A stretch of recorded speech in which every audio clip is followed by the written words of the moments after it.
And the same with animals, if you look in that perspective, just look at it in a neurodiversity, then you would be much more humble about understanding than when horses react due to their sensory input of sight and sound, and that definitely makes sense to them, and there is a sense in what they're doing. And just because I as a human cannot sense the same as they can, I need to figure out why they're doing what they're doing and what they're sensing. So coming from that perspective is much more, for me, interesting, first of all, but also you get much more responsibility as a human in the relation you instigated with the animals. And this is why many people try not to do it, because if you accept to have that responsibility on your shoulders, wow, life gets hard. Then you need to think all the time, why is this happening?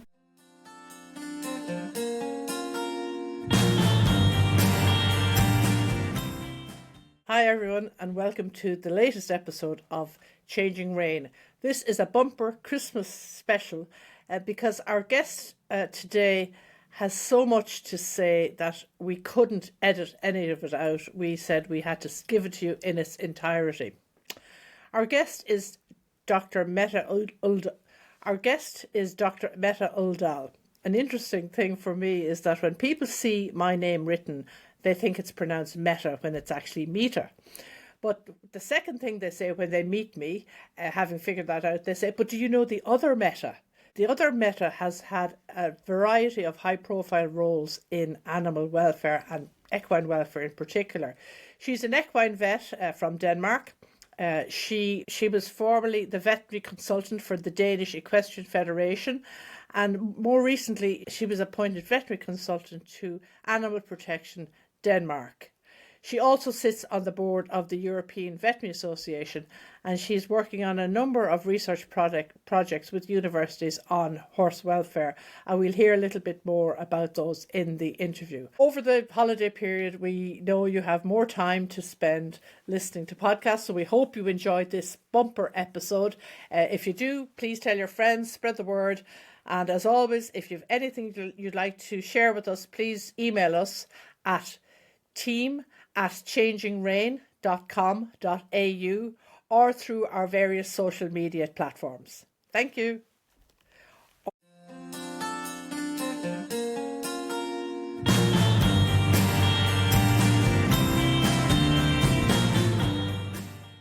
I ask you about something that really resonates with me particularly. You're an equine vet and you have your own practice.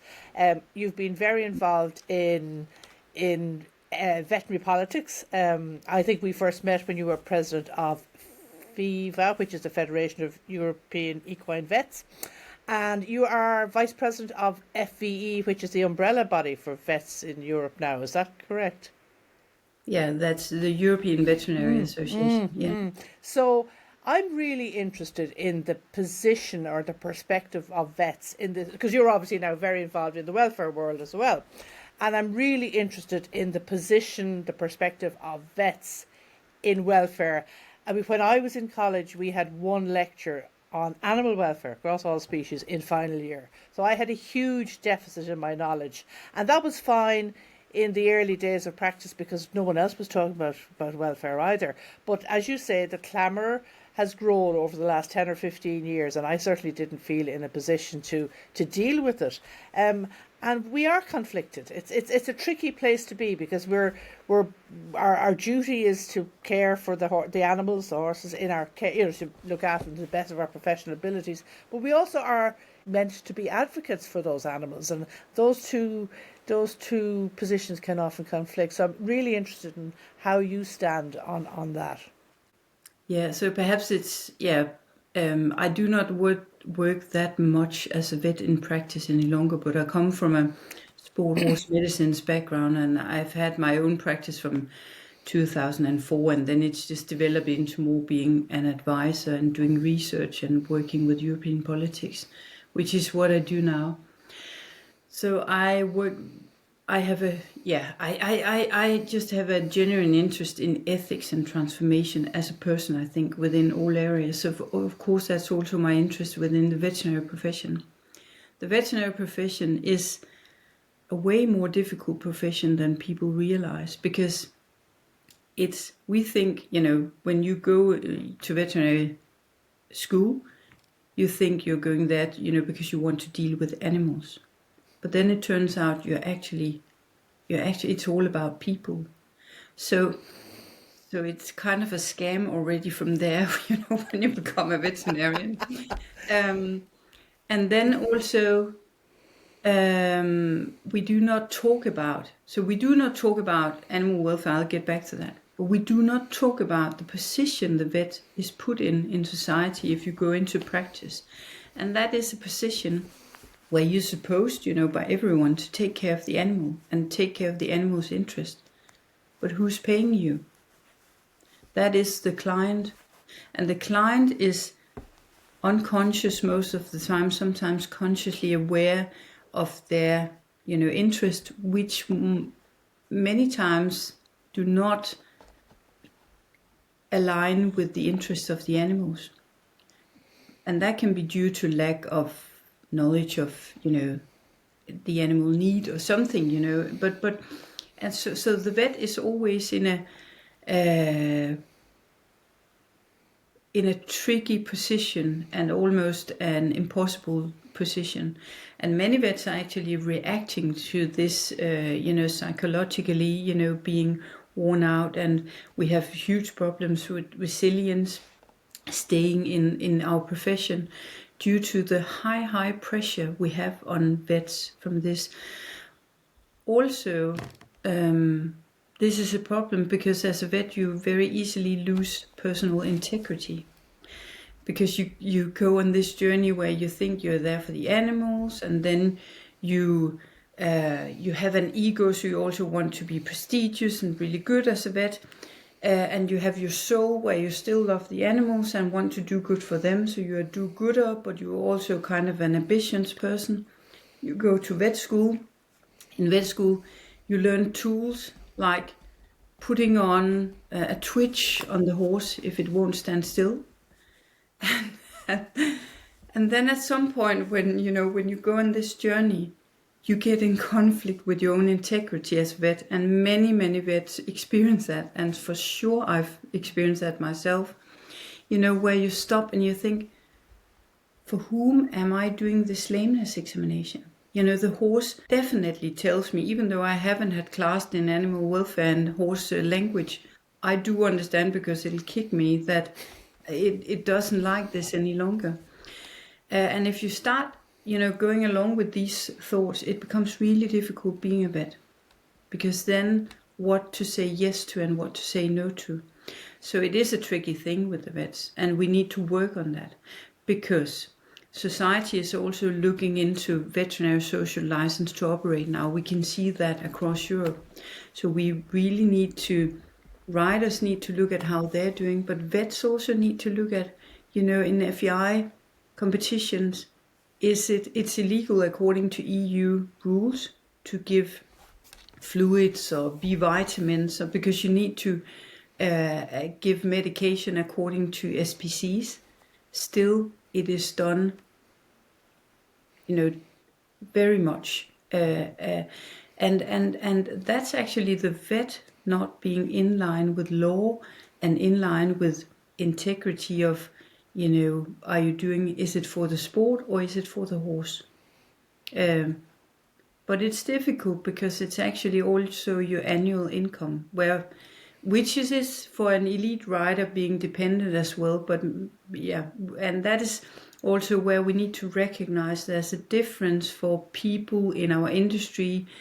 If you're dependent on it, your income is dependent on some practices, it is way more difficult to get a change, because then you actually need to work on a business model as well. If it's for amateur riders, it is other barriers or drivers putting up resistance towards change. It's more about acknowledgement and are you telling me I've not been loving to, I haven't loved my horse enough, or, it's more, so you need to understand what's going on, what are the barriers and what are the drivers for different groups in our industry when you want to try to change something. So it's not about animals at all, it's about people. One of the things I've been doing this autumn is that I was asked to arrange a track for a veterinary diplomate in internal medicine for equine vets, their congress, a track on ethics and veterinary social license to operate, and ethics in treating. And so I made this track where I gave some talks about the shift of paradigm, and there was and we had Princess Natalie of Denmark, who's an international equestrian dressage rider, and she agreed to come and talk, and she was really nervous before. But actually she was very, people were impressed that she, that she came and that she talked frankly about her position and the way she works with horses, so I do also see that, riders, they're very afraid of standing on the scene or taking the mic and saying something. And that is, sometimes for obvious reasons. But I think actually they do not understand how valued it is when they do it.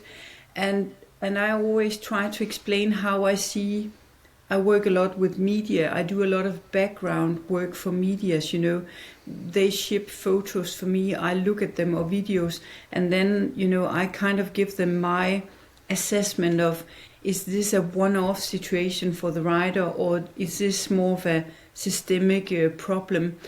And in my opinion, medias have a high ethics, at least in Denmark and in the Nordic countries. But actually, I also work with UK and other, it's kind of across Europe. And I think they listen very much, if I tell them, this is a young rider, I've never seen this before. It's obviously not nice and it shouldn't happen, but I think, perhaps perhaps it's unfair to address it, like a high-stake media thing. So my feeling is society gives a lot of room for improvement and a lot of room for reflection. So I always try to tell everyone that they shouldn't be afraid, because, we could, sitting here, I could say something which really sparked some, well, I do many times, where I really have reactions after. But then it's just a matter of talking about it, because if it's generally what I defend and where I come from, I should be able to say it out in the open. Yeah. We often talk here about headspace. I mean, if everything was perfect, we wouldn't need this podcast. Or if we had one, it would be a very different podcast. But what we try to do is just open up the conversation and say, yeah, things aren't too bad, but there's one or two things maybe. Or even we turn it on the guests themselves and say, if you had an opportunity, what would you change, and open up the conversation that way. So yeah, we like to think that's the way we approach things. If I look at it, there's we can just continue do basically what we do now, but just with some additional filters and a few changes, and then it will work out, but the concept will be the same. So for me, sometimes I'm just, I just look at it, from with these eyes, like, why don't we just, do it? And then, of course, I do understand it's also about human psychology. So we're so stuck in some positions. So we're just not able to change our position. So it's so much about the mind, but I would really encourage riders to start talking also to make a reality check, because sometimes if I test something, or just speak out, speak along with in a conversation, sometimes I also go home after, if I have reactions, thinking, is this a consistent argument? Is it in line with your ethics? Do you need to develop? Is it fair to the other parties? All that. And I think we all, when we start talking, we start realizing if we have to move, go on the journey, or if we are okay as we are now. Yeah, I can totally relate to that, Mette. I was lucky enough to have a friend keep her horse on our property, and we had so many conversations. And it's as you articulate what you're thinking and you're forced to sort of put it into words, it really does get you thinking. And I've had that exact same situation where you've had a conversation and, walking up the hill and reflecting on it and thinking, oh, wow, is this really what I think? And yeah, so I can totally relate to that. So I think having those conversations are so important. Yeah. And also being challenged, talking. Oh, I can't count how many times I've walked into rooms where I was, certain that I was, the odd one out, being seen as a very provocative type of person with, with the position and the perspectives I came with. And that is, it provokes anxiety for all, normal human beings, being the odd one out. But it's really important because then you really train, first of all, your arguments, if you have good arguments, but you always get home with new insights. We have this system right now, and that's the system we're stuck in, where I think, some parts of riding sport, they come from a traditional upper hand position, where they have all the privileges, and they are just by tradition, they are used to having the privileges. Then over time, common people or other people, society has started asking, what are you doing? And then, having the upper hand, you also the master of the situation. So you do not need to answer if you don't want to. That's a privilege of having the upper hand. And that, I think, riding sport has stood very hard on that privilege for many years. But then what happens is that more and more people start asking if you do not answer. So it's also a dangerous strategy to have. It's like the Roman Empire, if you do not, as a ruler, liaise with your people or with society, the imbalance gets very hard. And then, the people, being at the upper hand position, they feel offended that all the people who ask the question why, when the crowd grows of asking questions, the upper hand people, they say they are yelling at us. That is offending. That is, it's not fair. We won't answer because they're yelling, and how dare they? And that is not proper behavior. But actually, they have been trying to talk for 20 years, 15 years, blue tongues, when the photo started 15 years ago. And of course, people, at some point they start yelling if you do not reply to them, because then obviously they become angry. So we have this position of, which creates a dynamic where, different spectrums won't talk to each other, because one spectrum is privileged to a level where they do not understand it.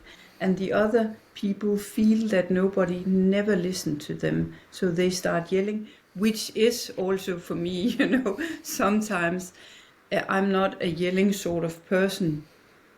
Usually I can be, but, so I feel uncomfortable also.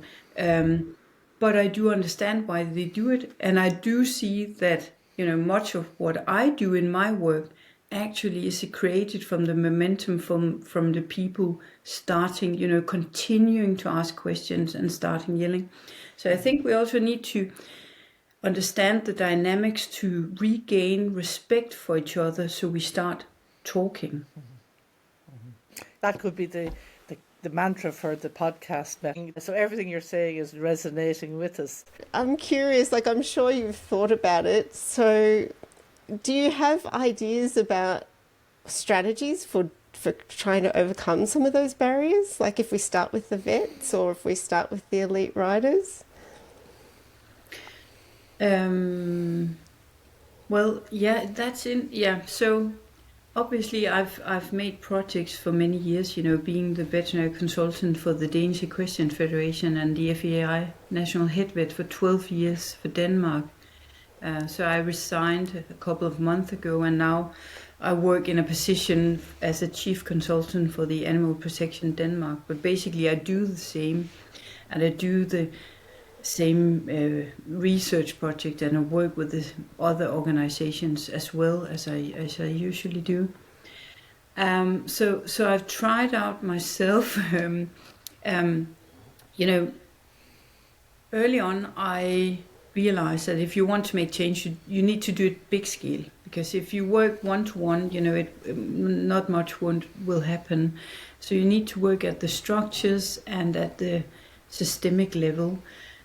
So I invented some study designs, to look at, noseband tightness, the effect of that, all lesions, just stratification and mapping of what is going on in which disciplines and what is the level of the problem with spurs, with bits, is bit of importance, and all that. And then at that time I thought, it's because we need knowledge. We just need to know that, for example, when we figured out that noseband tightness was a particular problem in dressage, and it was linked to occurrence of all lesions, and if you loosened the noseband from less than 2 centimeters to more than 2 centimeters, we would see a decrease in all lesions of 38%, I think it was. And if you loosened from 3 to 4, you would have an additional 38%, which is a lot. And I was like, that is convincing. And then a noseband tightness rule was made by the Danish Equestrian, which was very bold and brave at the moment, both for them to let me look into their data, but also for them to actually, as a first country, make a rule for that. And of course, we was opposed by a group of the elite riders, not all of them, but a group, having problems with loosening the noseband. And also vet colleagues, opposing the rule. And one of the first things they said was, well, what will you do with horses having these very severe or lesions? Because they can't compete, because we know from experience it won't heal. And I was like, I'm not sure what to do about that, because, if we decide it's not fair, it's not okay for horses to go with, wounds in the mouth from the bit, then they can't compete. But then we actually learned that the year after, that those horses with the most severe, some of them changed riders, some changed trainer, and then they came and they were perfectly healed, and there was absolutely nothing to see in their all commissars. So we learned that it could heal, which was a narrative at the time, which was very difficult to handle because I didn't have the answer. But also, I went to a meeting with the administration of the Equestrian Federation with some of the high-level elite riders, complaining about the new rule. And at that meeting, I came with all my evidence and all my knowledge, and plus 3,000 horses, and I was just convinced that I had to show it to them. And then at the meeting, particularly one very experienced person said, that is not my experience. And I was like, okay, but if we look stratified over 3,000 horses and riders, that's a lot. And this person was just like, but it's not my experience. So he didn't accept my evidence. And actually he kind of won the debate at that time, because I was not prepared for, I never considered, arguments at empirical level and then argument at evidence-based level, that you have to relate to the population you talk to. If I've been you're speaking to other researchers, they would have expected or accepted it. But, coming from another background where experience is, the shit, that's, which it is, but it just overruled all of my arguments at that time. Luckily, we managed to keep the noseband tightness rule. But what I also learned is that, before it became a rule and before we started sanctioning, we had actually been notching on the topic for 4 years, really hard notching and educating and talking about it. So I also learned that sometimes, it's a combination of getting the knowledge, then educating people, then nudging them, but also knowing that at some point you need to put down your foot, and it will hurt for a part of the population, and they will yell because it hurts and they need to change, and that hurts human brains. And then you have to have the power to go through that part. And then a year after I met this particular person, just coming to me and saying, well, it was so good we implemented this rule. Now look, we are ahead of everyone. And I was just like, okay, if you know how much trouble it gave me, the way you acted at the time. So I guess, it's, that's what I learned from experience. But then I've also had the privilege, I have an FEI project right now. I'm an update of a protocol in relation to some horse welfare assessments. And I have all the veterinary facts, but then I also said we need to engage with a sports psychologist or someone. And we engaged with Inga Wolfram, who's a professor in sustainable equestrianism, which I asked, can you go on this team? Because, we need someone who knows something about human behavior and change, because I know exactly, the cutoff level and how to do it, but we need acceptance. And I learned very much from seeing how Inga analyzes and, asks, the stakeholders, what do you think? And then identify drivers you can use and barriers for different levels. So she does it at a very refined level. And I think that's part of the future too. I'm so fascinated. You have such a depth of experience in this, Mette. Did they tell you what they were afraid of when you introduced the noseband rules?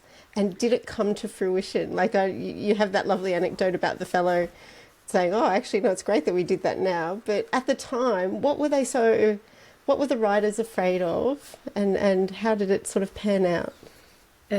So some riders, basically, and this sounds weird now, for me at least it does, but I was called by some, good riders, but just saying to me, Mette, all my horses have all lesions. That's just how it is, you can't change that, and of course a person with that, personal experience will find it, impossible, to work in a condition where you'll be eliminated if there's all lesions. But then if, the rule is there anyhow, then they need to not think, outside themselves. They need to start thinking inside themselves, which is the hardest part for all of us, including me. We all hate it, when that happens, and we need to think, okay, perhaps the problem is me. And then, being a good rider, you can solve things, also solve situations where the majority of your horses or some of your horses chronically leans too hard on the reins, or you perhaps lean too hard on the rein yourself. And then you need to work on that, engaging with a trainer or something. And so I haven't talked to all of them after, But they just solved it, by thinking inside the box and basically, if you ask me, becoming perhaps a better balance rider, perhaps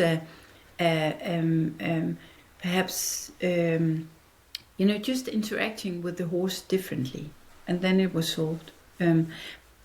But you can imagine, the pain that takes at a systemic level if you put a rule where a group of people at the same time have to take that internal pain upon themselves. So then you should expect reactions, but it's not from all the riders, because some riders do, even though, when I started this at high level dressage, 33% of the horses were eliminated due to 23% was eliminated due to all lesions, and that is, as you know, that is disruption of a regular competition, and obviously that sparked reactions. If I came, I was assessing the horses in the beginning,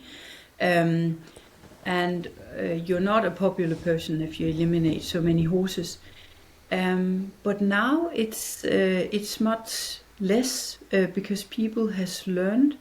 In show jumping, it was less from the beginning, that parameter. Then they have other problems. We also need to understand that animal-based markers, like indirect markers of what is going on, like chronic or lesions, they are not a problem in all disciplines, and they behave differently according to discipline. So we need to understand what is the portfolio to look for in this discipline and what is the portfolio in another discipline.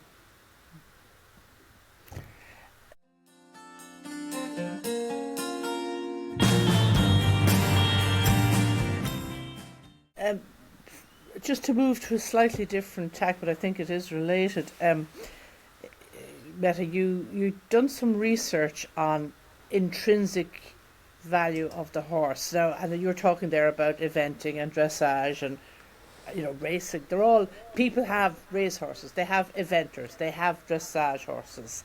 And you were talking about the intrinsic value, the what the horse actually, and to me, in simplistic terms, that's the old phrase: a horse is a horse. Is there more to it than that? Well, that's interesting. So let's start with that. When you say a horse is a horse, and then you can ask Mette, can you agree? And I would say yes, a horse is a horse. But then in between the two of us, like if I ask you, do you think we should have good horse welfare? Then you would say, yes, I believe that. But then we just forgot to ask the question, what do you think horse welfare is? So how is a horse a horse? And that is actually quite important, because I see also, for example, for board elections at different structures, people standing up saying, vote on me because I believe in horse welfare and I'll solve the problems with horse welfare. And everyone says, yes, we'll vote for you. But nobody, we all forget to ask, can you please define what you mean with horse welfare? Because then perhaps, the voting will turn out differently. So we always need to ask when you say a horse is a horse. And this is actually why I went into this research project, because I was with a French and a German ethicist, veterinarians also, and they in a group, and we had to talk about horses in nature parks. And we strongly disagreed on everything until we realized that we did not have a language to talk from. And then we ended up doing something entirely else, which was putting up a model where we see the horse, the intrinsic value of the horse, that the horse is on the planet in its own value, with its own needs, and perfectly capable to live its own life if we did not interfere, and if it was if it was in a group of horses, and it does not need humans, so it has its own intrinsic value, and that should always be the starting point. Then that's a circle. Then we have another circle where we have humans and humans' interest, and for some peculiar reasons, humans they've always been very interested in relating to other species, which I think is because our brain gets, sparked by communicating.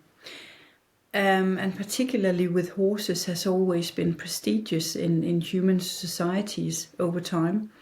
So we want to relate to that species who does not need us, but we want to relate to them. And then, in former times when I was educated as vet, we came from a utilitarian perspective, where humans have the right to use animals. This is another perspective where we say, well, animals has their own intrinsic value. Humans can approach them and then they can use them, and it will always be the humans mastering them. But we need to be transparent about what we want with the animals. We need to be transparent about how we compromise them when we use them, because humans always compromise animals, and that is okay if it's in a proportion where we can have a transparent explanation of how we compromise them, and then we can agree that it's justified to do it. And of course there'll be a difference in such a model. For example, if horses over time has shown to be very humans can get infusions with horse serum without reacting, so we can use the horses to produce antibodies useful for humans. That is a way of using horses for a bioproduct where you can actually save humans. So that is one sort of purpose. Another sort of purpose is that, for example, Mette wants to go riding on a Sunday afternoon. So this is why I want to crawl on the back of a horse, and then the horse should walk, with me on its back. That's another level of purpose justification. So you need to justify, if there's much at stake for humans, and accept the idea that then we can compromise the animals more, like, for example, food production in agriculture. But if we use them only for leisure or pleasure, we can compromise them less. And we need to understand that in also in horse sport, that we can just declare our human interest, and then we can look at the horse needs, and then we can make a proportionality, and then we can figure out, is it justified? And if the horse, is too compromised, showing too much conflict behavior, then we, the humans, need to adjust the way they act towards the animal. But do enough of us have those conversations with ourselves about that? And if we don't, how can we stimulate those conversations? I think to me it's intriguing, at which point did humans decide that we have the privilege to decide how other beings, living intelligent beings, we decide that we could talk about whether they were intelligent or not. And the more we investigate, the more we figure out actually they are very intelligent, many creatures. So we need to adjust that perspective. So we've been brought up in a perspective where we see ourselves as superior. We have the upper hand, we are privileged. And that is the most dangerous position you can ever put yourself in. So first of all, we need to remove ourselves from that position and just look at it like we speak so much about neurodiversity within, our society today. And we have to accept and respect that people might have different types of neurodiversities. So the way I think is not comparable to the way you think, and that is okay. And the way I read maps, which is very poorly, is, okay, because then my brain can do other things. And the same with animals, if you look in that perspective, just look at it in a neurodiversity, then you would be much more humble about understanding than when horses react due to their sensory input of sight and sound, and that definitely makes sense to them, and there is a sense in what they're doing. And just because I as a human cannot sense the same as they can, I need to figure out why they're doing what they're doing and what they're sensing. So coming from that perspective is much more, for me, interesting, first of all, but also you get much more responsibility as a human in the relation you instigated with the animals. And this is why many people try not to do it, because if you accept to have that responsibility on your shoulders, wow, life gets hard, because then you need to think all the time, why is this happening? Like in your marriage with your husband, you need to think, why did we end up here? It is just annoying, because then you have to go inside again. But the good part is that you develop as a human and as a person if you try to do it. Yeah. That makes me think about some research that I wanted to do but didn't get around to doing, which was about the language that we use when we speak about horses. And I know that you've done a little bit of work in this, Mette, so I'm curious, I was interested in euphemism and the euphemisms that we use to sometimes perhaps paper over some of those less kind ways of explaining horse behaviour and their responses to different things. Can you talk a little bit about that and maybe in relation to whether it helps or hinder us on our journey of looking inside and becoming perhaps better at taking care of our horses? Yeah. It's so I have a huge research project with the Aarhus University. A behaviorist called Janne Christensen and we work very much together. And here we the aim is to map the welfare of horses being used for pupils in riding schools.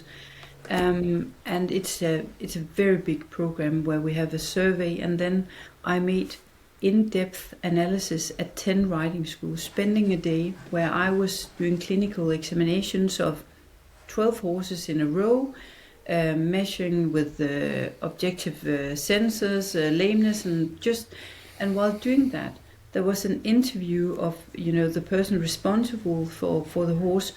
Why I examined the horses. The person was interviewed about the horse. So I just stood there listening to, tons and tons of repeated interviews. And there, after I think the third riding school, I was like, oh, we missed out, and we should have put in the research program to map the language, because there was particular languages, particular cultures at each riding school of how you spoke about the animal's behavior.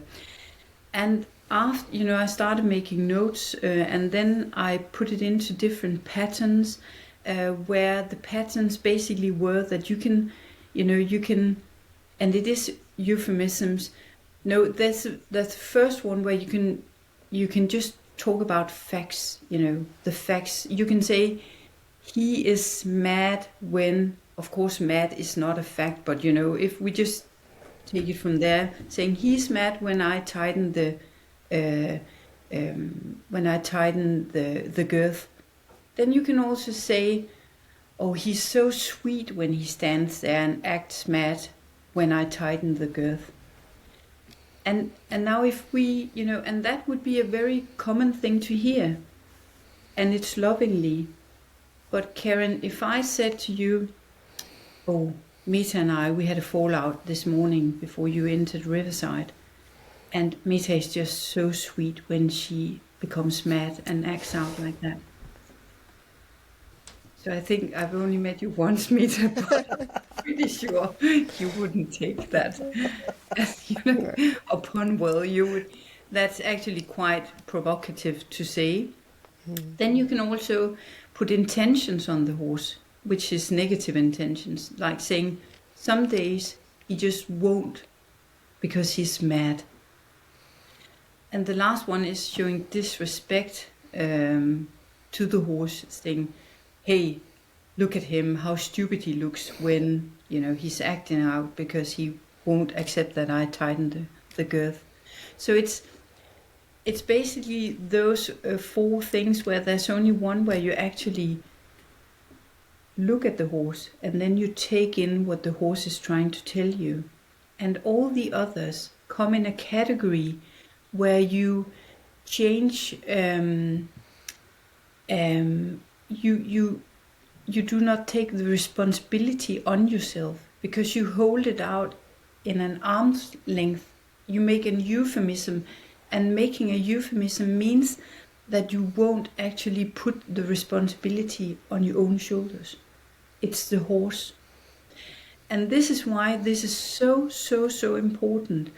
Because if we continue to do that, then we might look at the horse and realize and understand the language, but we still put it at an arm's length, meaning that we do not do anything about it. So language, just repeatedly listening day after day in this research program really learned me a lot about how powerful language is, and that we need to sort out how we talk about the animals.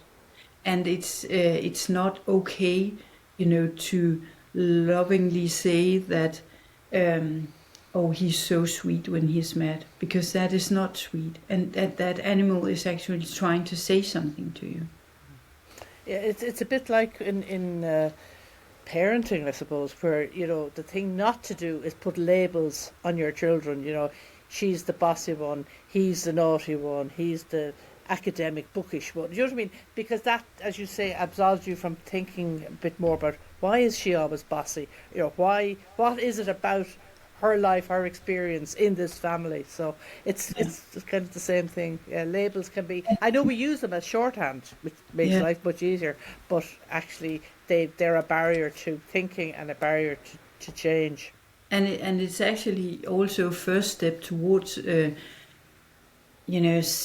systemic brutalization, which we have in the equestrian industry.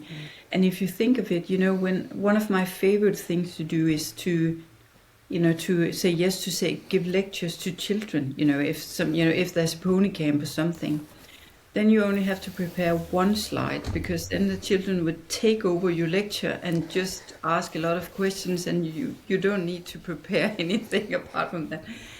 And it'll always be like, hey Mette, my pony does this and that, but my mom says not to worry and just to shove him away or do something, or tighten the girth or yank him in the mouth or do something.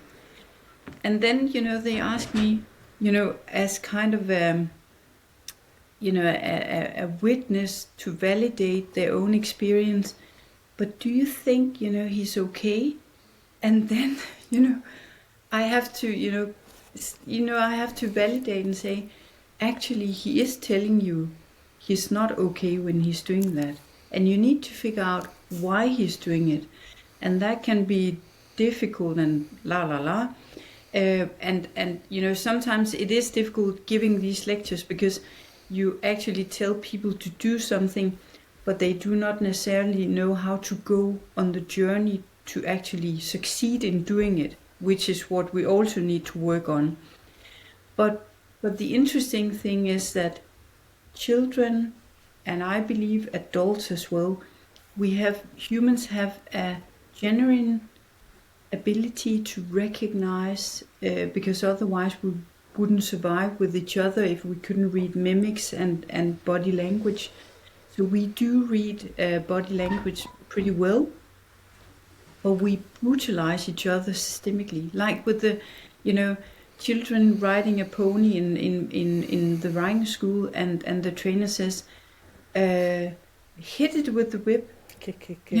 It's just, how on earth do we accept, also as parents, for, our children to go to an activity where the children are basically taught to, to whip other creatures instead of, learning how to ride.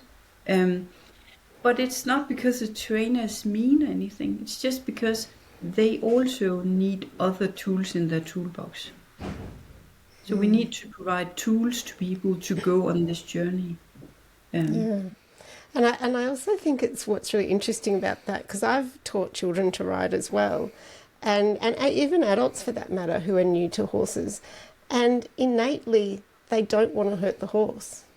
They actually don't want to whip the horse. They don't want, so it's not that it's necessarily some innate thing that comes with being human, because, I remember teaching children and saying, getting them to turn the horse and to pull on the rein, and the child doesn't want to because they don't want to hurt the horse. But they quickly learn if they're told again enough times. That's it. And then looking back, thinking, because I've also, done when I was at the riding school younger, been training other kids and thinking about what did I do, then you brutalize them. And, I'm not speaking of not being able to ride. I'm not speaking of not putting any compromise on the horses. Not at all. But I'm speaking of realizing and understanding and being conscious of how we can do it. Can we do it better? Do we want to improve? And then again, we come to this. I heard Rowley, he talked about progressive traditionalism, and we have this, I don't know where it comes from, but, we have this, we see it as a good thing in the industry to be very locked up to what traditions, and traditions, where we have kind of gotten our own understanding of what we did, what we've been doing for 100 years. And I'm not always sure that's actually the truth, but that's the narrative for now. Instead of having, the curiosity towards, can we do it better? And how can we develop? Because this is actually why we want to engage with animals. It's to develop as humans. And they are the best developers for humans. That's why we love horses, because they just, they get the best and the worst out of us.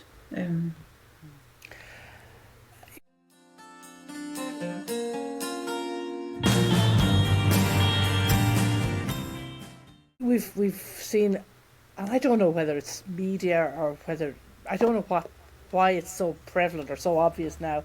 We have all seen our issues with welfare problems within horse sport over the last few years in particular. It seems to be every second week, certainly once a month, there's some new scandal breaks.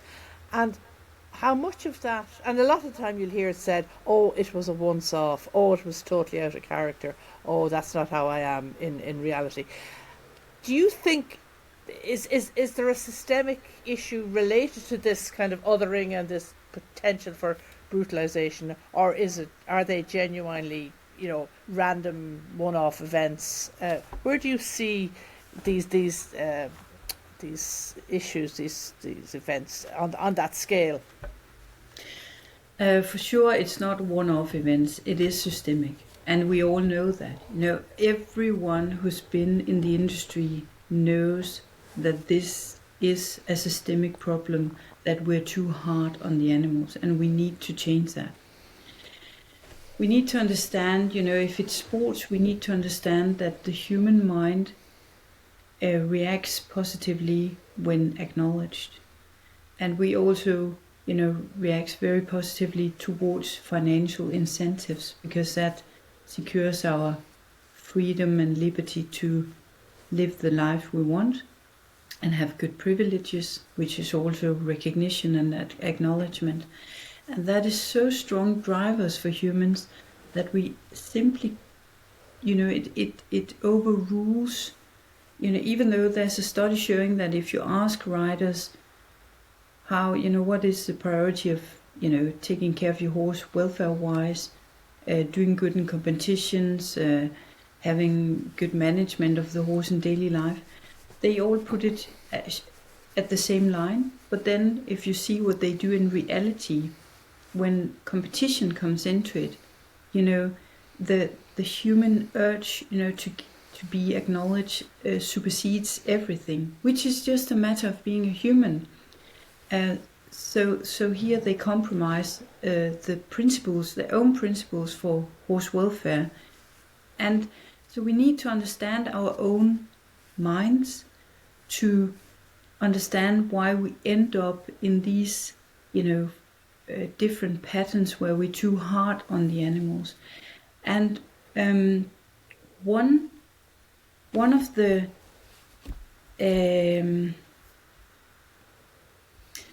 things that's going on, which I've been considering a lot lately, is also that it's not only about lack of tools and brutalization of children, as we spoke about. It's also about systemic driven, what I would call mind games going on sometimes particularly at elite level, as it is of today, where instead of, starting to actually acknowledge what is definitely a problem in an area. For example, now I do some research in blue tongues, so I'm quite into that at the moment. And if you look at the debate, we started by saying, oh, the photos are manipulated. And, I till now, I've never, with all the photos I've seen over the years, found any photo being manipulated, actually. Of course, perhaps you can find a photo being manipulated, but it is outweighed by hundreds not being it. That's one kind of a mind game, saying, hey, this is, the other party is not reliable, we shouldn't listen to them. Then, if we come to a point where we say, okay, we have to look at these photos because they can't be manipulated, all of them. Now we are overflooded with photos from different sources. And then we start saying, well, but perhaps it's normal for a horse being ridden having a blue tongue. We don't know yet because there's no research. And actually a year ago, I was ready to look into some data sets, to clarify whether a blue tongue is a normal thing or not. But I refused to do it because I thought it was the most stupid research you could ever engage in, to look at whether, a horse has a blue tongue or not. But now I've done it because I can see, that it will be important to actually keep momentum of this discussion and to justify it towards the horses, and also to have a sustainable sport, where we, abstain from these practices, but also to understand why is a blue tongue developed in dressage horses at that level. What are the components of when we see the blue tongue to help actually the sport and the riders to do things differently. So there's a lot of mind games going on, which I think is really damaging to horse sport. And I would really hope that we could stop doing that, because each time we have a new topic, where we identify a problem, then we start all over with this drill of going into first one mind game, then the others. And you can give me a new problem and I can predict, how the media drill will be and how all the narrative which needs to be dismantled will start rolling. And I think, this is where, this is where we ruin our own sport. As you were Doing something. As you were talking, I was thinking about the use of the whip in racing, and that's exactly the story cycle. Exactly the story cycle. Exactly the same. Yeah. And can I just, now I have a project, I have some projects with some, owners having a lot of horses, and then I'm kind of a manager having, the horses go into training projects where they're developed, and then we have some team meetings where there comes some expertise people, and we look at the horses and develop plans for them, and the owner's there. And sometimes, the owner will ride the horse or whatever is in the project. I was to one of those team meetings last week, and we were just standing chatting while a horse was being saddled. And then I asked, there's the professional rider training the horse, and then we have a very expertise trainer coming and helping me with developing plans. And I just asked him for fun, what do you think about kneecaps, on the saddles? Because there was a very large kneecap on the saddle. And he said, well, he's a very, not saying too much. And then he said, well, I think it's for riders who can't balance themselves. And, in former times, I always see them as looking as saddles you use for, handicapped people, because, they had neurodiversity problems. And and then the rider and the owner was there, both using saddles with large kneecaps. And this is, this particular owner is very much into horse welfare. And the person just got very upset with this, talking about kneecaps, saying, Mette, this is where I draw a line. And, she can't draw a line towards me, but this is where I draw a line. You're not going to start talking about kneecaps. And I was like, hey, yeah, because then I'm afraid that I can't ride any longer, because, I always use those kneecaps, but I do not hurt the horse by doing it. And then I was like, okay, let's start talking about, can you hurt a horse with a kneecap? And if you look at, elite sport today and the rider position and how they can use the kneecaps as leverage, to hold the horses, how the horses has all lesions, blue tongues, la.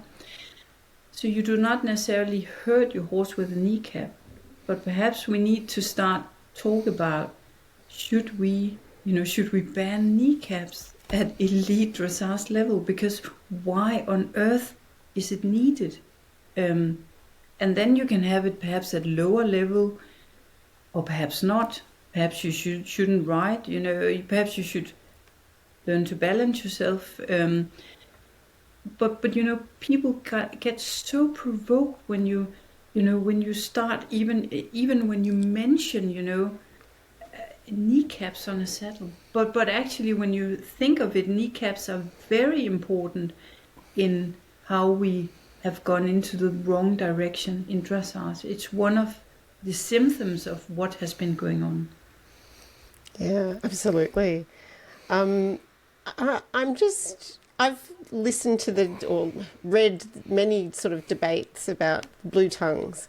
I'm just wondering, from your perspective as a vet, could you explain what is going on with these blue tongues and why it's such a problem for horses in elite dressage?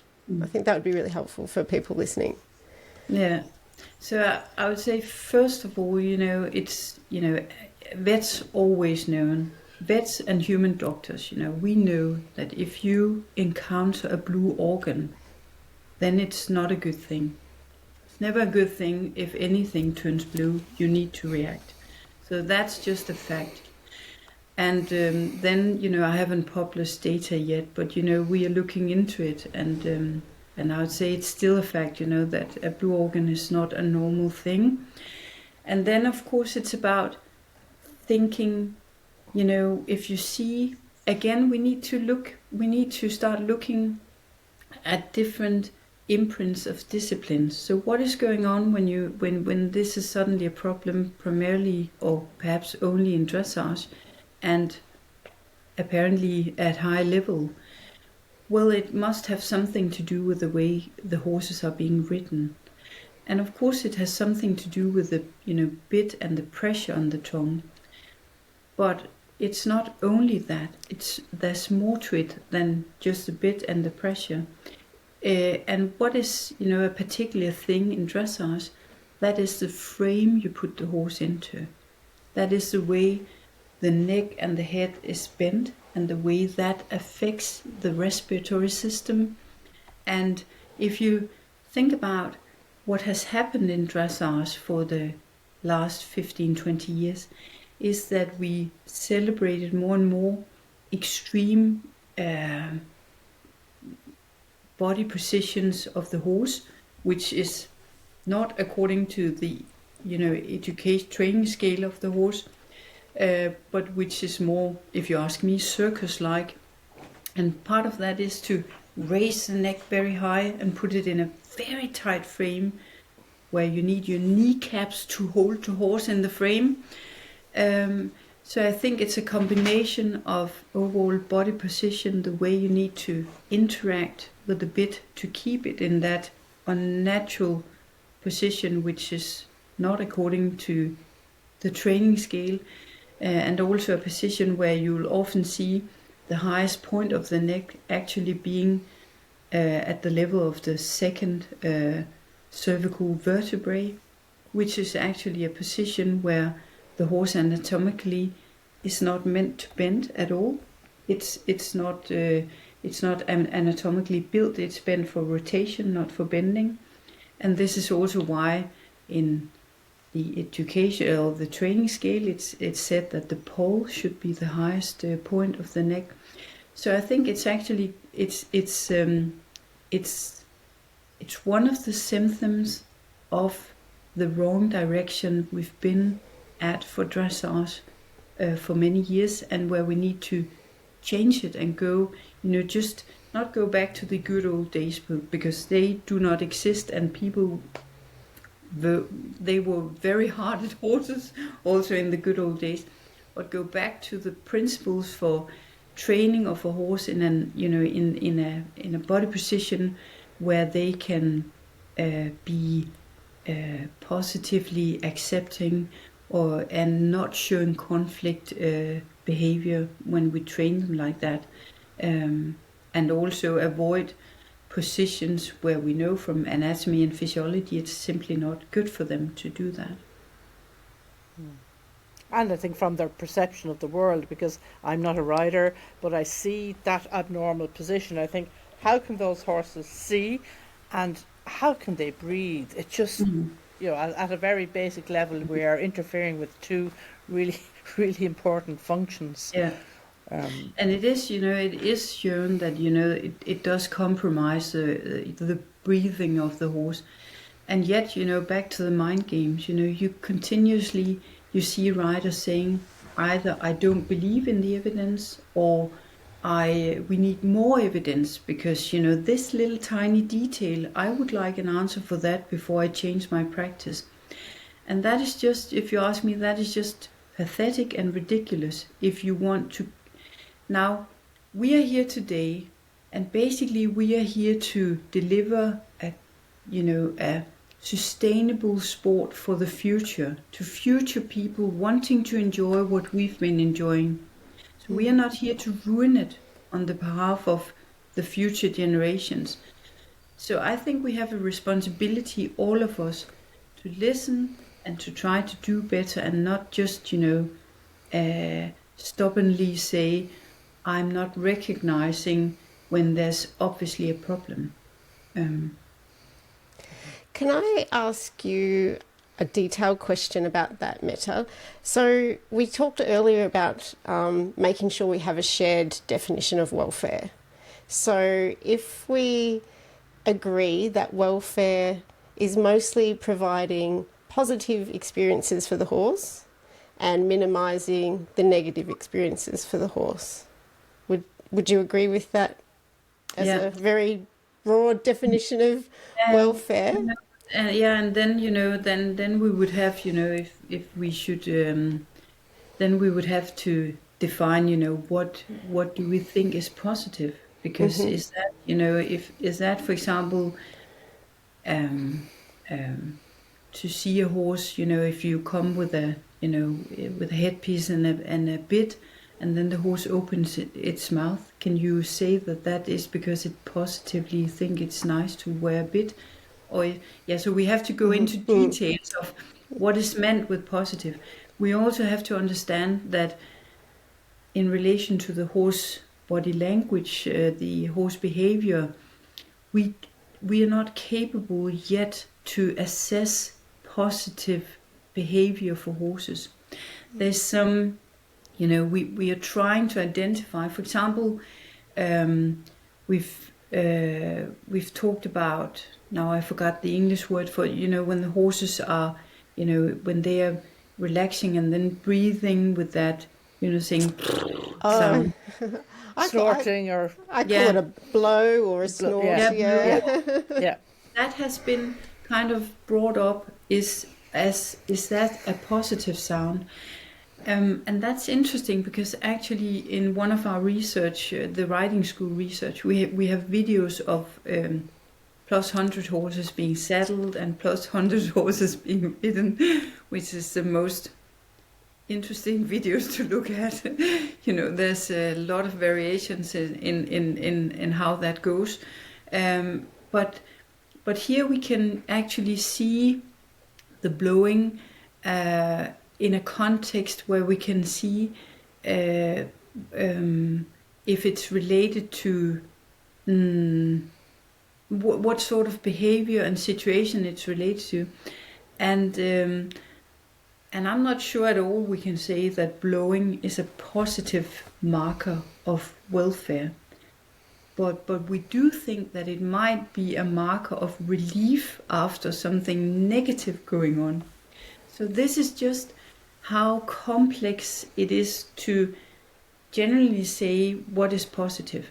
But what we can say is positive, and what we should put so much focus on, is that we do know that horses do like to be with other horses. They do like to have consistent family groups. They do like to be turned out each day. They do like to have a freedom of movement. All these things. And then it might be more difficult, to figure out when humans decide to relate to the animals, and it's actually a human decision. Can we ever expect the horses to show, they can show neutral, and we can ensure that they are not compromised too hard about it? But perhaps it's a bit of a, human wish to wish that they should be very positively engaged at all times. And I'm not saying that I don't see horses liking to being ridden, because subjectively sometimes, I do see, and I, as a rider, I have felt that horses were, happy to go out for a hack or something. But I had a very experienced senior rider told me a couple of weeks ago at a congress, where she came to me and she said, well, can I tell you a story? I have this riding horse, and when he's at my yard, my farm at home, where he's with his family group and out on pasture, I can't, he won't come to me if I could bring the saddle. He simply just refuses. He don't want to go there, and I need to rein him in, and then we go for a ride. When I put him to the riding school, where there's no room for turnout, then when you come with the saddle, he jumps towards you and comes and say, hey, can we go for a ride? So the complexity of when you see happiness, for your husband, your child, your dog, or your horse, now you need to ensure that you fulfilled their basic needs, and then and then they actually like to be with you. even though they had fulfilled their needs in other ways as well. So it's complex, and again, I think we can perfectly well use animals and ride horses. We just need to be honest, and we just need to think about the proportions. If I wish to do that, and Mette, you wish to do this, then we need to figure out kind of how to do it, and find a good compromise where we don't compromise each other too much, and we can do that with horses as well. Part two of my question with that, Mette, was going to be, do you think there's a way we can argue that there's positives for horses being ridden in that very hyperflexed posture? Because I've heard that tried to be justified before. Do you think there's any justification that can be seen as positive for the horse? I'm absolutely sure. Looking at systemic problems, and you need to figure out why did they develop. And in sport, they always develop because, the question we should always ask ourselves is, who is the right winner? And we have developed a sport format in dressage and, in racing. We've developed sport formats where we appoint winners, and then the riders or the jockeys, they will present horses being trained according to what makes up a winner. So when dressage riders says it is, I think it's also biased from this is what they need to do to create winners in the sport format as it is now. Mm-hmm. So this is why governing bodies has such a huge responsibility of changing the sport formats if problems comes from the current format. And then we could say, but what are the governance bodies? Who are they? Well, they are member-born, so they are basically, owners, jockeys, riders. It's us, it's ourselves. But we need to, we should all enforce that governance bodies are so strong so they can react on behalf of us and despite of our own individual interests. So to answer your question, no, for sure it's not a good idea, to force horses into a position where they lose their sensory input, eyesight. It's not a good idea to put those ear masks on the horses, where they can't hear anything. And if you look today, some of the horses where you don't see any ear movement, so you actually disguise part of the horse language, which is again a mind game we are playing here. So we shouldn't do any of this, but we should understand that on individual riders will always do this as long as it creates a winner, because we're only humans. Mm-hmm.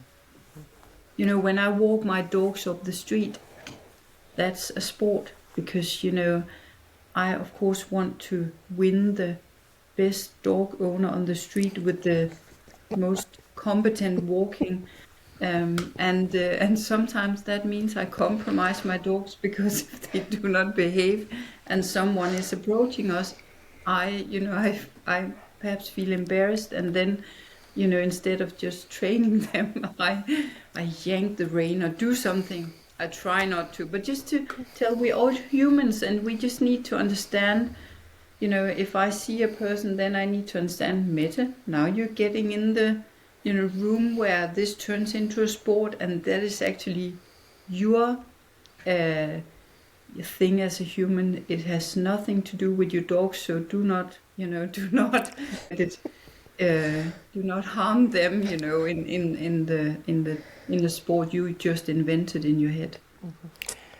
Oh, and also their composition and whether there's an issue there. And I have been on these various boards and committees and haven't made the progress I would have liked to have made. So I don't know if that's something you'd like to discuss, or whether you'd prefer to.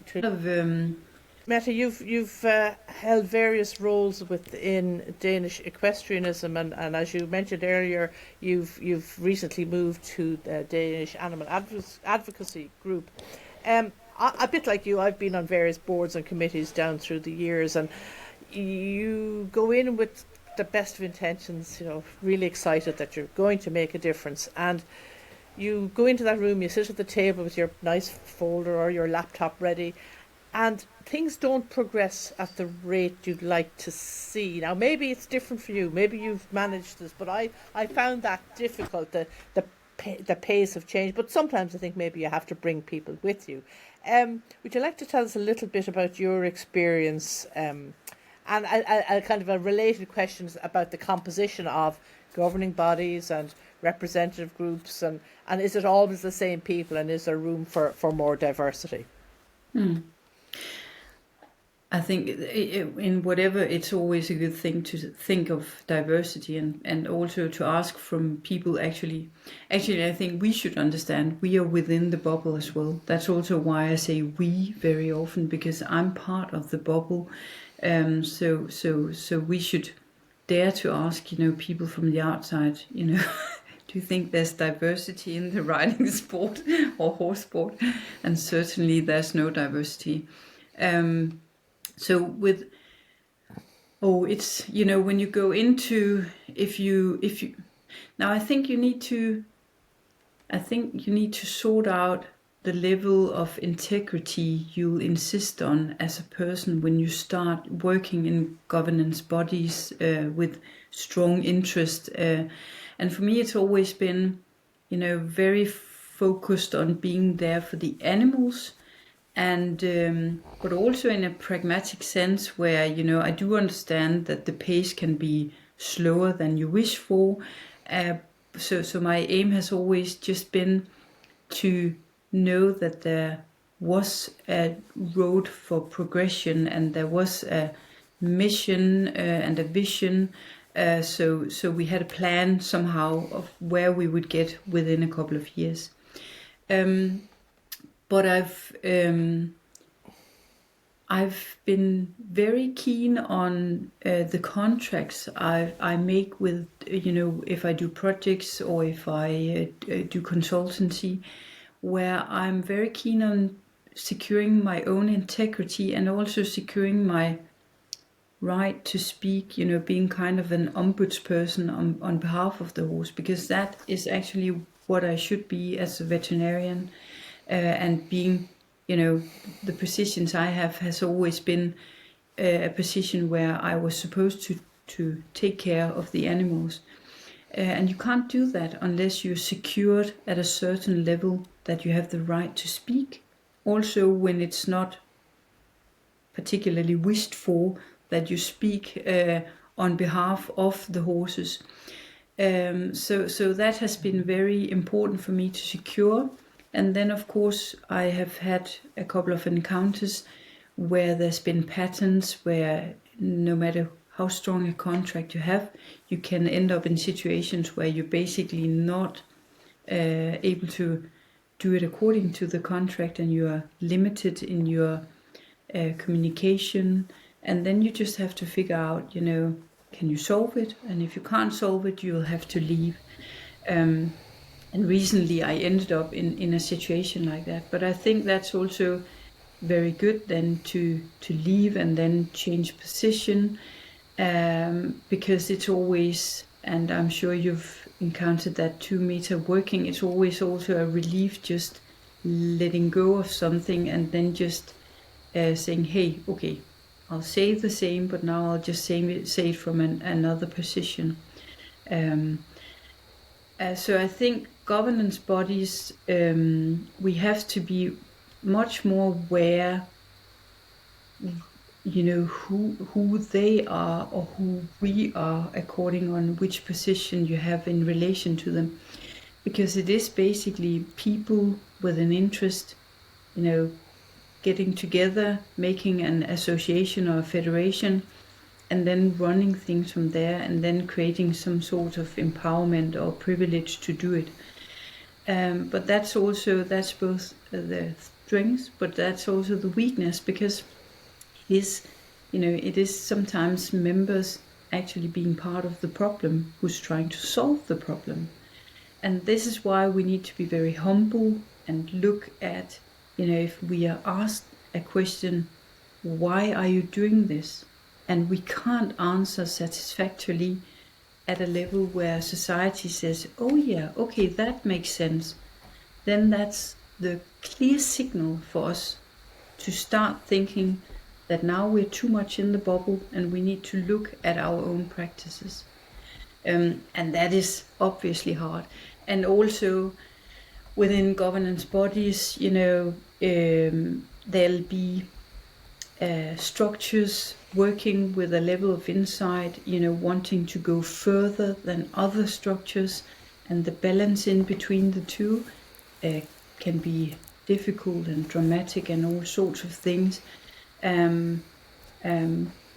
But I think it's for me it's been a good technique and a good thing to just identify problems and then also start. That's why I'm into research, do some research to understand, what is actually the components of the problem.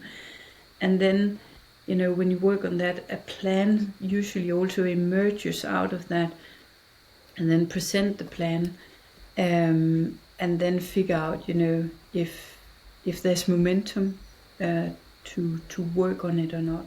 But I've also, over the years, there's many things. For example, like the ear masks on the head of the horses. For years, I've been wanting to speak more about that because I think it's just unethical. It's not a huge compromise of the horse, but it's just, if we start considering that humans take away the language of the horse, it's actually not nice at all, and it's not where we want to be or should be. So why on earth did we end up in a situation, where did ear mask come from? That was from insects bothering the horses in summer times, and it was only a few horses being bothered. And now we see all the horses wearing these masks with those long, why?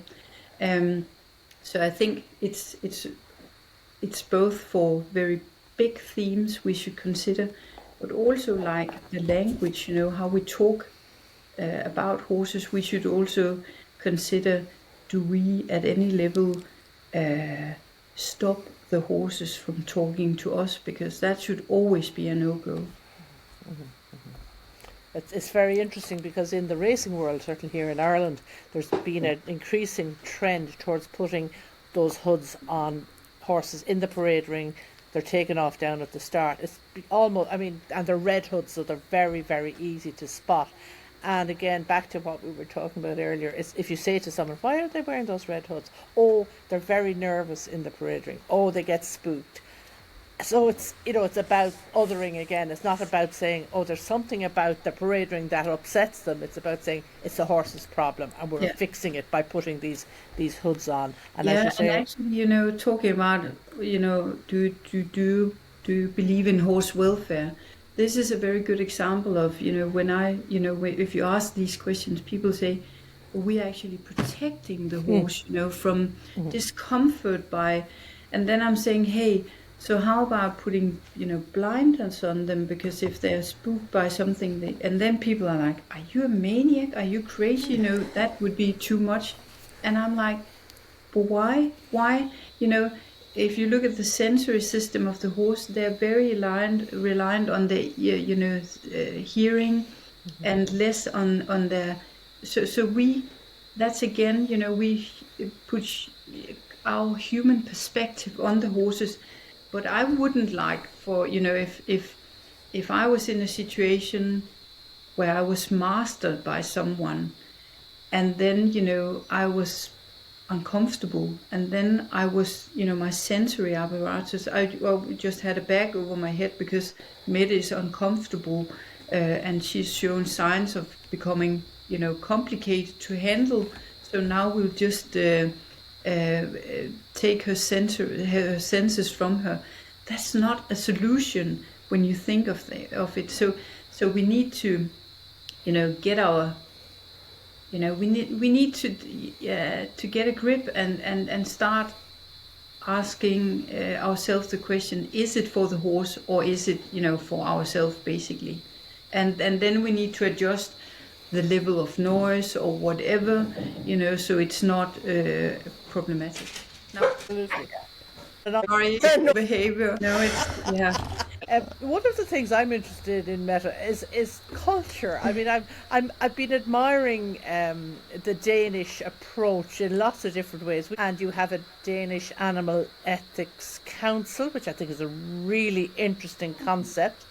And I was thinking about when you described the loosening of the noseband, that legislation, if you like, how difficult that would be to introduce in Ireland. I could just see it being such a minefield, and yet I know you had problems, but I wonder, do cultural differences between countries come into it? It's a whole topic in itself. But in your work with the European Veterinary Federation, do you see, when you're trying to come to a consensus, do you see cultural differences coming to the fore?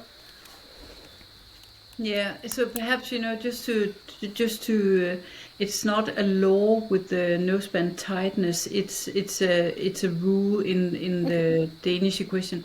But actually, we have a law. We have an act on keeping horses, where we have one paragraph saying that aids, whatever aids you use for a horse cannot, or equipment should never be used as coercion, but must always be used as an aid.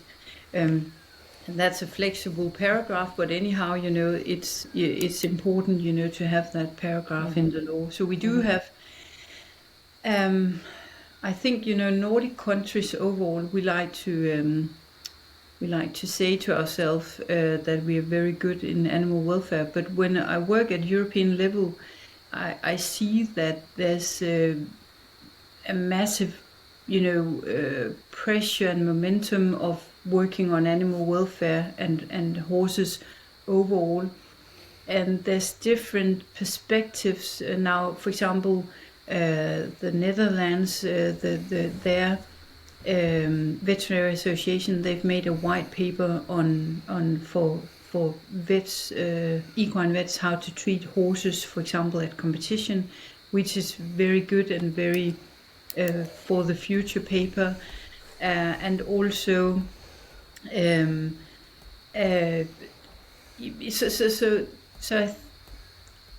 but I think what is about Denmark is that we have a culture where we ask questions, and we ask openly, and we come through as being kind of bold somehow, just being very confronting. We don't see ourselves as confronting, but we ask the questions in the open. And when the questions are, when they're asked in the open, and we have a system also where it is more difficult to have an upper hand, because we don't have a hierarchical system overall in our culture. So it's easier for people to pose questions in the open. And it's more difficult to say you can't ask that question. So that might come to play in how it's but I do. There's also other countries having animal ethical committees and stuff. So I do see it in other countries as well. And I was asked by the European Food Safety Authorities. They're working on a report on keeping of horses, which they're meant to deliver to the European Commission at the 1st of January, I think, in 2026. And I was asked to come and give a talk at a stakeholder opening meeting about mutilations and use of the horse in the bioindustry. So I have a project now going where I try to map the ways we, how we mutilate horses, going from the use of reproduction methods like UPU and ICSI, to, surgical removal of the withers in ponies or horses, to measure them in as ponies, or cutting the tongue off a dressage horse, or firing, or all sorts of practices. We're looking into that, and here you can see at different levels a lot of cultural aspects come at play positively towards improving horse welfare in different societies. But we all have a little bit of a tweaked position on how we do matters and how we prefer to talk about it. Yeah. No, but I think you shouldn't underestimate, this is not going away, and it's just increasing, and it's just, so we can just as well start working on it and talk about it, because it won't go away. Absolutely. Yeah.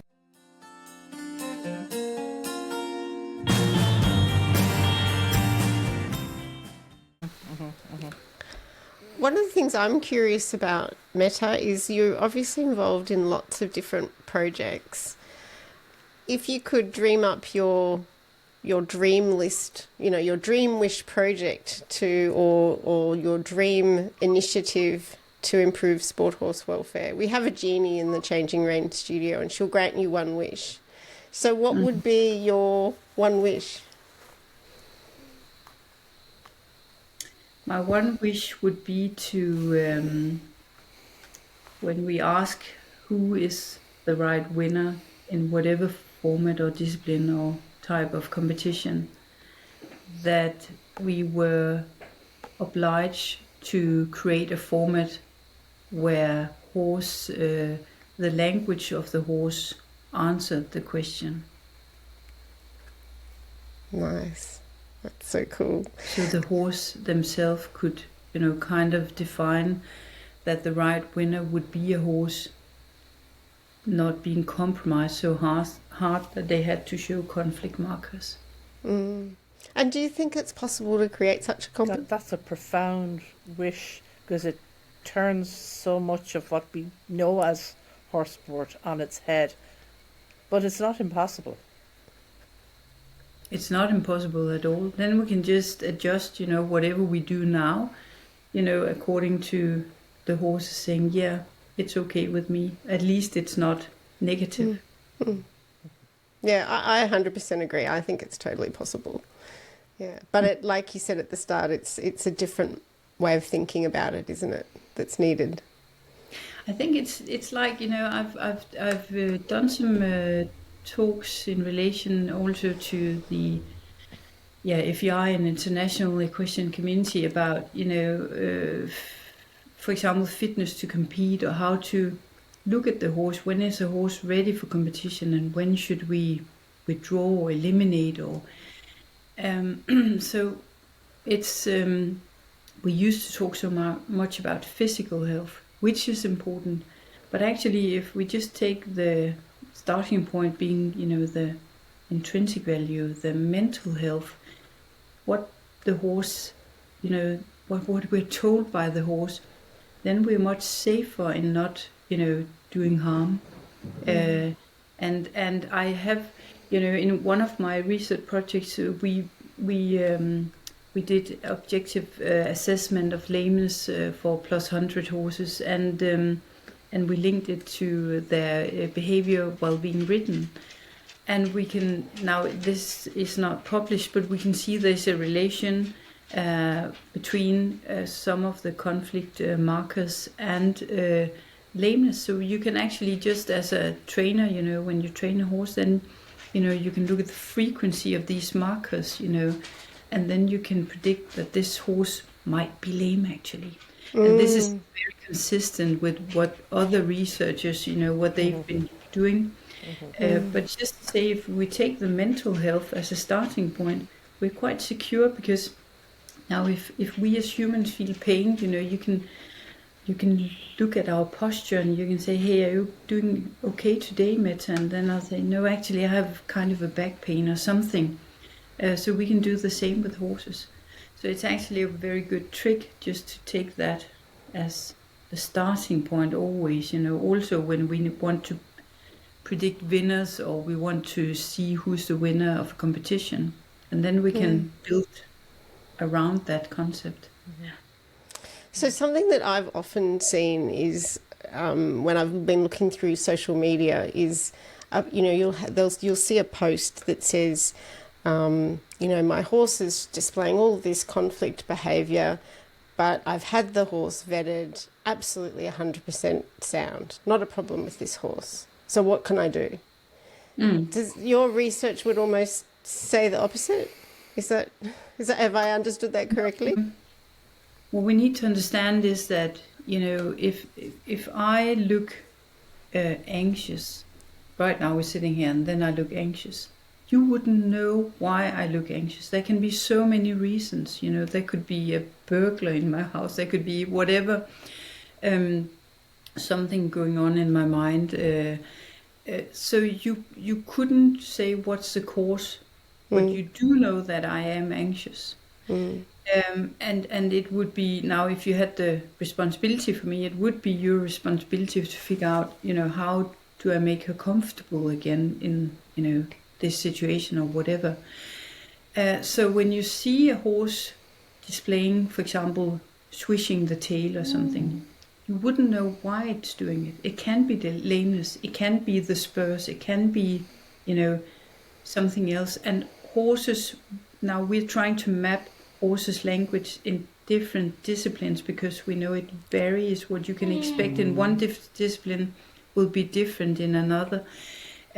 But also at individual level, horses have different languages. So you can't one-to-one say if there's tail swishing, then there's lameness. But you would know that there's a statistical risk of lameness which you have to investigate. So if you then, on the other hand, if you have a horse and you've seen some behavior, the vet has been there, the vet could find nothing. Now a vet is not a guard, and we only know what we know. So we can leave a horse, it's not always it's possible for me to diagnose a horse. So sometimes I'll just have to say, hey, I can't figure out what's wrong with your horse, but obviously something is wrong. It can be the body, it can be the mind, it can be stress from relationships with humans or peer animals, conspecifics or whatever. We need to figure it out. And then, the good question is like in sport, like the mare being, difficult or reactive. And then people will say, can't I use her in sport then? Is that what you're saying? And basically it is what I'm saying. If we can't figure out how to make her, come into the situation in a way where she's not reacting like this, then she's not suited for sport. And I think that is also, but this is where, you make people feel really afraid that what to do then. So the answer is, if you see there's something wrong, there's something wrong. And, it's not always that the vet can figure out what's wrong, because it might be something else or might outside the scope of the current curriculum of vets. But there's still something wrong. And then we always need to install hope, because otherwise humans, they'll just continue the practice of saying, I tried my best, now it is what it is. So we'll need to figure out, how to help people, what should be the next step, how would you investigate further what is with the horse. And as a vet over years, we all vets know that some riders, it's basically a problem they do with all their horses. Sometimes it's back pain, you can sometimes it's other things, but it's just it's not simple, being the master in a relationship. You still have the responsibility. It's like being a parent. Yeah.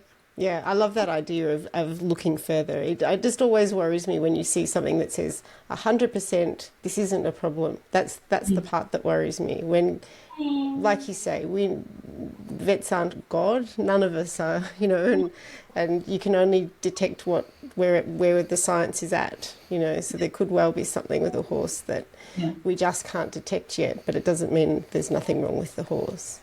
Yeah. Yeah. Yeah, but it's a very important thing, because you can't just have, a visit 1 or 10 or 20. If the problem is there, the problem is there. And it can be hard, but that's, life is hard sometimes. Then you need to see, you learn a lot from that journey, figuring out, perhaps it's not a riding horse, perhaps it's a walk on the leash horse, something else. You have to figure out what type of horse you have then. Yeah. I like the idea, though, that you offer some hope, because I can immediately see people saying, no, I'm not going there. I'm just going to keep riding because I don't think there's a problem. My vet has checked it out.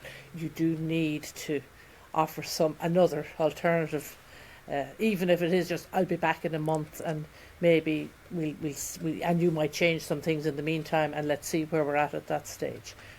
But there has to be some sort of a plan. But that's also, I've been teaching professional rider students for many years, and when we talk about, for example, rider weight, what do you do if a person comes and they're obviously too long or too heavy or too something for the horse? How are you just standing there, or you are responsible for the situation, so you need to talk to them, and you can talk to persons about everything. Actually, my experience is that people, they might cry if you talk to them about being too heavy or too large for their pony or whatever, but then you can talk to them about, what do you want with this, relationship with your horse? What is it you wish for? Because you can unfold a lot of types of relationships. It's not necessarily doing a canter period, or it can be different if you want to keep that particular relationship. But if your partner is not capable of carrying you, or is lame, or is something, then you have to adjust your relationship according to the partner. And if the canter period is the most important thing for you, which is totally fair with me, then you have to consider to bring in a new partner. That's just So there's different ways of unfolding these situations, but we always have to dare to go into them and unfold them. Mette, it's been a wonderful, wonderful discussion. And I know we could talk for hours more. Thank you so much for being a guest on Changing Rein. We think what you've had to say will resonate with an awful lot of our listeners. Thank you. It's been a pleasure speaking to you. Yeah, and I love that we finished off on being brave and having the conversation. What a fantastic way to finish. So thank you so much.